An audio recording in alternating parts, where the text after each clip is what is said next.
Assalamu alaikum wa rahmatullahi wa barakatuh. Ndugu yenu Sheikh Daktari Alhadi Musa Salum, mwenyekiti wa Jumuiya ya Maridhiano na Amani Tanzania, balozi wa amani duniani kupitia shirikisho la amani duniani UPF. Nichukue fursa hii kwa niaba ya viongozi wa dini wenzangu. Kama tunavyojua, Jumuiya ya Maridhiano na Amani Tanzania inaundwa na viongozi wa dini mbalimbali, lakini hata pia viongozi wa mila kwa maana ya machifu. Tunaunda kwa umoja wetu chombo hiki ambacho ni cha kizalendo, kinawaleta Watanzania pamoja. Wakati tunaelekea katika uchaguzi mkuu Oktoba 29 mwaka huu 25, tukumbushane mambo kadhaa ambayo ni muhimu kwa mustakabali wa nchi yetu wakati tunaelekea katika uchaguzi huu. Kila mmoja anajua kwamba uchaguzi ni jambo ambalo ni la kupita, lakini nchi inaendelea kubaki. Kwa hiyo ni chaguo letu kwamba tuwe na nchi ambayo itakuwa haina amani, nchi ambayo imeharibika, imevurugika, au turuhusu uchaguzi wa amani na haki upite ili Tanzania iendelee kubaki salama. Sisi kama Watanzania tuna haki kabisa kushiriki katika swala la uchaguzi wa kuchagua rais wetu wa Jamhuri ya Muungano wa Tanzania, kuchagua wabunge, kuchagua madiwani. Hii ni haki ya msingi ambayo Mtanzania anapoikosa ni sawa na kujidhulumu yeye mwenyewe. Na tumefundishwa sisi kwamba ni haramu usidhulumu wala usikubali kudhulumiwa.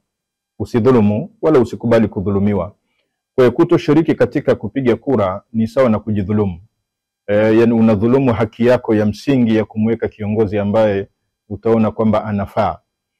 Kwa hiyo kila muumini wa dini yoyote ile aone kwamba kushiriki katika uchaguzi ni jambo la wajibu na ni jambo la msingi sana ili kuchagua kiongozi. Tusidanganyike, tusidanganywe, na tusichukuliwe na mihemko ambayo ni ya watu wenye nia ovu na nchi yetu ya Tanzania. Tanzania imekuwa ni nchi salama, nchi ya amani, nchi yenye kupendeza. Wako ambao wanaionea wivu nchi hii, namna inavyokwenda, umoja wa kitaifa, kwamba Watanzania tumekuwa ni wamoja, hatuna udini, hatuna magomvi ya kidini, ni jumuiya, ni nchi ambayo tumekuwa ni wamoja sana na tumeingiliana katika mambo mengi sana. Lakini Watanzania ni watu werevu na ni watu wavumilivu sana na ni watu wastaarabu sana. Mtanzania kumwaga damu ya Mtanzania mwenzake si kitu rahisi. Si kitu rahisi na si kitu kinachofaa. Otherwise kuwe na sababu na ya ulazima wa kutokea jambo kama hilo ambalo Watanzania huu hatulipendi. Tusingependa kuona vijana wakishiriki katika mambo ambayo yasiyofaa. Mfano, tarehe 29 kuna maneno ya maandamano kwamba watu wanahimiza maandamano, watu wanahimiza watu waingie barabarani kufanya vurugu. Lakini la kusikitisha zaidi, watu ambao wenye nafasi zao na tunaamini ni watu werevu, lakini unamkuta mtu anahamasisha vijana kwamba wafanye uhalifu katika kipindi cha uchaguzi tarehe 29, kwamba wachome vituo vya polisi au wachome miundo mbinu katika nchi au wachome hospitali, wachome hiki na kile. Huu si uzalendo, na haya ni matendo ya kihalifu ambayo hayakubaliki. Kijana, usikubali kushawishiwa kuiharibu nchi yako. Utaiharibu nchi yako ambayo unaihitajia. Ni jambo la kijinga na ni jambo ambalo lisilokubalika kwa mtu mwenye kutumia akili. Mtu anakushawishi vipi kwamba ukachome petrol station kipindi cha uchaguzi, ukachome miundo mbinu, uharibu nchi yako? Kwa lipi? Ni watu ambao wanania ovu dhidi ya nchi hii. Ni jambo ambalo halikubaliki. Tunajua siku zote viongozi hutolewa na Mungu. Mungu ndiye ambaye anaweka viongozi. Na katika uchaguzi siku zote kuna kushinda na kushindwa. Lazima apatikane atakayeshinda na atakayeshindwa. Atakayeshindwa anatakiwa aamini kwamba Mungu ndiye kamfanya ashindwe kwa sababu yote ile. Na atakayeshinda pia akumbuke kwamba hiyo ni dhima ambayo Mungu amempa. na ataulizwa juu ya dhima hiyo, amewatendea vipi raia, amewatendea nini wa Tanzania. Kwa hiyo uongozi pamoja na kuombea, lakini tukumbuke ni dhima kwa ajili ya Watanzania.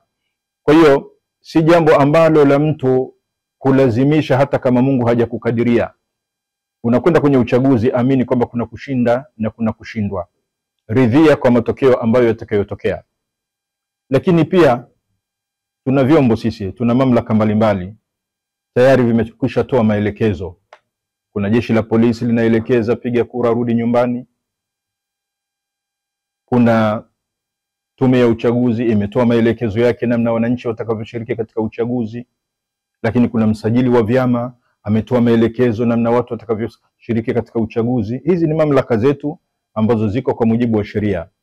Ni vizuri tukatii mamlaka hizo. Hakuna mamlaka isiyotoka kwa Mungu, kwa kuwa tuna Jamhuri ya Muungano wa Tanzania na hivi vyombo ndio mikono yake. Kwa hiyo kuvitii hivyo ni kumtii Mungu, na ukigombana na mamlaka unagombana na nguvu ya Mungu, na siku zote utadhurika na utaumia.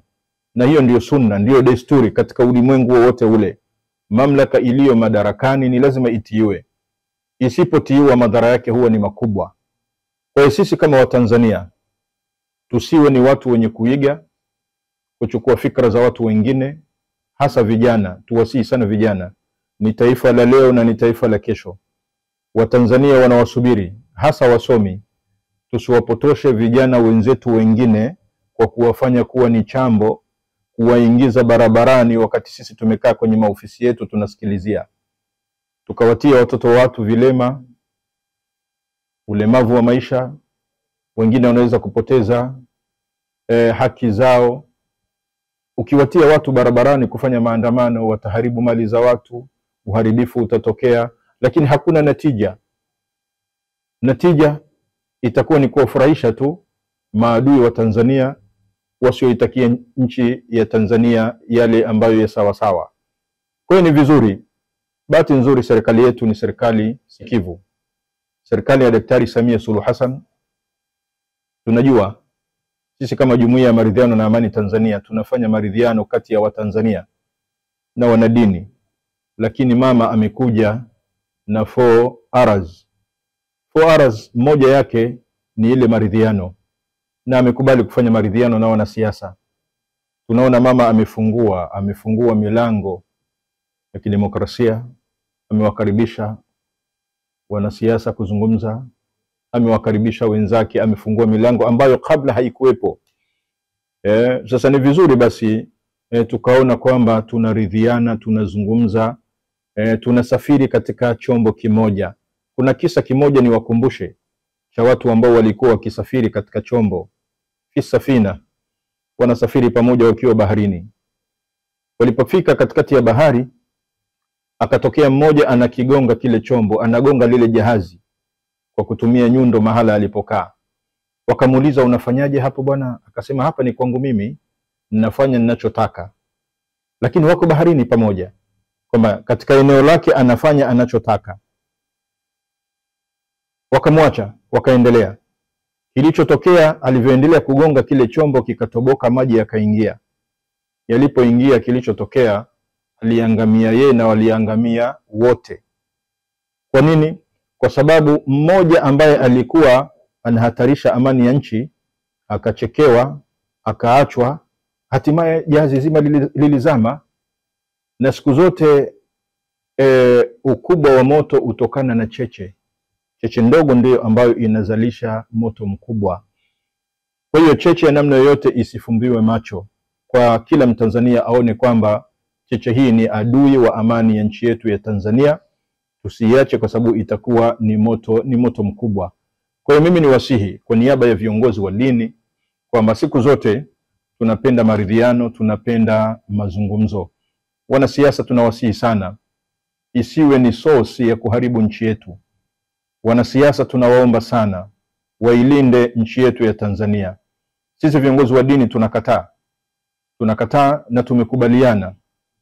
Na hivi karibuni nimeona waraka wa Kanisa Katoliki umesema maneno mazuri, maneno ya kuwaongoza, si wa Katoliki tu, si waamini wao tu, lakini waraka ule unawasaidia Watanzania wote kwamba wao kama kanisa halishiriki katika siasa na wala halijiingize katika siasa, lakini halikubaliani na watu ambao wana mitazamo ya kuiharibu nchi, wana mitazamo ya kuleta uvunjifu wa amani katika nchi. Kanisa Katoliki limekataa katika waraka wake huo.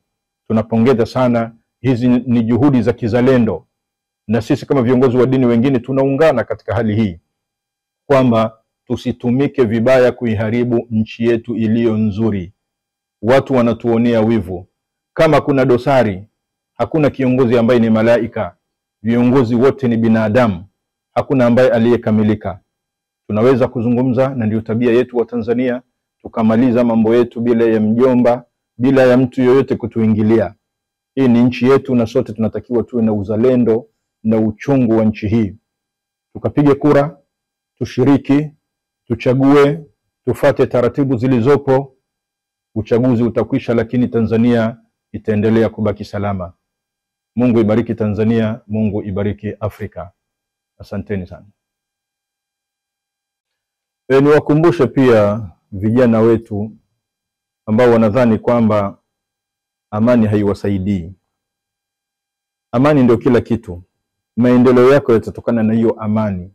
Hayo maendeleo unayoyataka, ajira ambayo unadai sasa huna, haiwezekani kupatikana katika vurugu. Kazi ambayo unasema huna itapatikana katika muda wa amani tu. Endapo huna kazi sasa, utapata baadaye. Hujapata kazi sasa hivi, utapata kazi baadaye. Huna ajira sasa, utapata ajira baadaye. Lakini unapoivuruga amani kwa sababu tu umechelewa kupata ajira au huna kazi ya kufanya, sasa ushaivuruga hiyo amani, wapi tena unapata pa kukimbilia? Kwa hiyo vijana wasidanganyike. Vijana tunawasihi kwamba wasiharibu nchi yao. Waangalie hawa ambao waliojaribu kuharibu nchi zao wamefikia wapi na wamefanikiwa katika lipi. Wote wamefeli dunia nzima. Hakuna mtu ambaye atafanikiwa katika kuvuruga amani yake. Ni lazima tuwe na upendo, tuwe na uchungu na nchi hii. Hakuna ambaye atakayetujengea nchi yetu. Kwa hiyo vijana, kama taifa la leo na kesho, tuache kudanganyika. Tuache kudanganyika, lakini pia tuwe wasikivu, tuwe watiifu. Leo kumekuwa na mmomonyoko mkubwa sana wa maadili. Mtu ukisema juu ya amani, ukisema juu ya haki, unatukanwa, unavunjiwa heshima. Huu ni ukosefu mkubwa wa maadili. Ni kama vile watu hawana wazazi, hawana dini, hawana tamaduni. Ni jambo la kusikitisha sana. Lakini sisi kama viongozi wa dini hatutaacha kusema.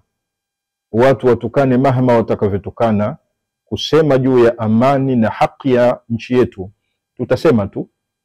Na yule ambaye asiyetuelewa iko siku atatuelewa. Na sisi tunawaombea Mungu hao wote wanaotukana viongozi wao, ima wa serikali au wa dini. Sisi ni kuwaombea Mungu kama walivyofanya manabii waliotangulia. Tuwaombee Mungu vijana wetu, tuwavumilie vijana wetu. Inawezekana kwa sababu ya changamoto moja au nyingine uwapelekea katika sura kama hii. Tuendelee kuwaombea Mungu kwa sababu nchi hii ni yetu sote. Vijana, wazee, kina mama, watoto, Tanzania ni yetu. Itaendelea kubaki na uchaguzi utamalizika. Assalamu alaikum warahmatullah.